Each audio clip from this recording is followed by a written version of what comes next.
ஐயோ என்ன தப்பா புரிஞ்சுக்கிட்டாங்களே, நான் எப்படி இவங்க கிட்ட நிரூபிக்க போறேன், நான் நிரூபிச்சே ஆகணுமே, என்னை பத்தி யாருமே தப்பா நினைக்க கூடாது அப்படின்னு அடுத்தவங்க என்ன நினைப்பாங்கன்னு கவலைப்பட்டுக்கிட்டு அடுத்தவங்க கிட்ட தன்னை பத்தி நிரூபிக்கணும்னு அலைஞ்சுகிட்டு இருக்கிறவங்களுக்கு ஒரு விஷயம் சொல்றேன். உங்களை பத்தி நல்லவங்க அப்படின்னு அடுத்தவங்க கிட்ட நிரூபிக்கிறதுனால உங்களுக்கு 3 வேளை சாப்பாடு கிடைக்குதா, இல்ல 1 மாசம் வீட்டு காசு கட்டுறதுக்கு பணம் கிடைக்குதா?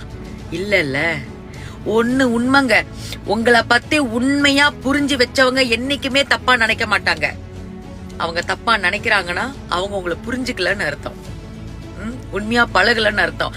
அதனால இந்த உண்மையா பழகாதவங்க மத்தியில போயிட்டு மாட்டி சிக்கி கவலைப்படாதீங்க, கஷ்டப்படாதீங்க, தூக்கி போய்கிட்டே இருங்க.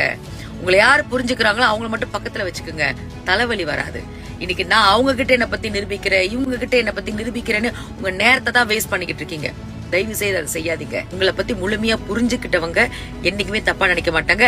அந்த மாதிரி 4 பேர்